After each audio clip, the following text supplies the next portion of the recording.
I'm Liam. I'm Wayne, You're listening to In Film We Trust YouTube. a place where we post clips from our recent episode. All links down below in the description. And now, on with the show. So how familiar are you, Liam, with Ben Wheatley films then? I can't say I'm overly familiar, but I think my first... Oh, actually, no, sorry. Kill List was probably the first Ben Wheatley film I came across. There used to be, and I'm sure this was the way I actually came across it. You know in film 4 how there's usually like a fright season or something along those lines? They have themed months and stuff. And then usually at like a midnight you'll get some weird film that it's not going to appeal necessarily to a mass audience. So midnight movie. That's how I came across it. I was like, my God, this is strange, but really good. So from there I went to Sightseers, which is strange. Have you saw Sightseers? Kill List is my only Ben Wheatley film so far. Sightseers is definitely worth a watch. It's got that it's very British. Very British. It's got that kind of dour kitchen sinky aspect where the characters are very, very humble. Mm-hmm. Actually, I'll be honest, that's how I felt about Kill List, to be honest. I felt it had that... It's weird to say it's a very British film, but that's what it felt like to me. Yeah, you can definitely tell Ben Wheatley's got 1 foot in 60s kitchen sink. He definitely does, doesn't he? For films I've not seen, I've saw their trailers, like Down Terrace. Did you see the trailer for Down Terrace? No, I didn't know. That was his first feature film. And my God, that's even more downcast than Kill List. More British. Why are these movies all like this? I don't know.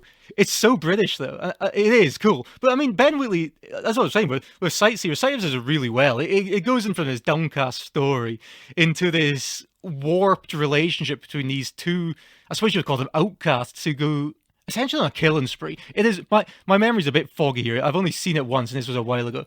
But they go on a killing spree. Just these two, you know. Naturally. Yeah. As you do in Britain, I suppose. Yeah. Because he did actually go into more higher budgeted fare. Oh, High Rise I saw. I've heard of High Rise. That was on a J.G. Ballard. J.G. Ballard, yeah. Yeah, adapted from one of his books. That was good.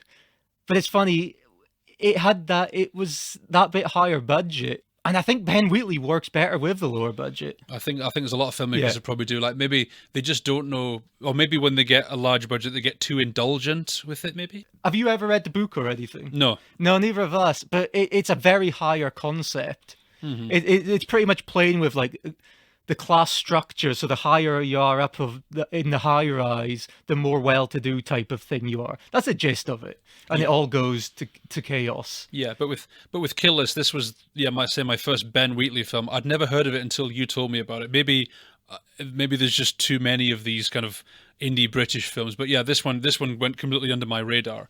I'd never heard of this one before. Did you see this? Do you know what film he's actually directing next? I may have read about it, but I've forgotten. Which one is it? The Meg 2. Oh, he was directing Meg 2, wasn't he? Yeah. Did you like the first Meg? I've never seen the first one.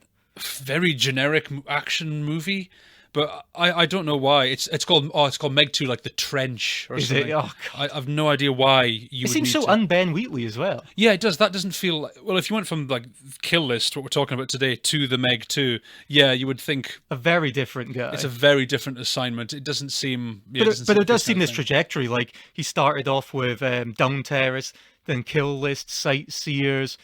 Because he did Rebecca for Netflix, which was like a big Army Hammer film. Yeah, I was surprised when I heard... Well, I wasn't surprised when I heard they were remaking it because there's a lot of remakes nowadays. Yeah. I didn't think it was necessary because the first Rebecca, in my opinion, is a masterpiece. One of Hitchcock's best, I think. One of your favourite Hitchcock? Yeah, it's one of his. It's just unbelievably well done. I don't like it as much as I like something like Psycho or Rear Window. So I don't know why it needed to be remade to make it... better cinematography or something. Yeah, I've never seen it, but from the trailer, is it really glossy looking? It does. It looks like it's glossy. Like part of the appeal with the other films, it wasn't very glossy. So has the kitchen sink been removed? Yes, it very much has been removed. There's no kitchen sink here. Kill List is what we're here for, and Kill List is what we'll talk about.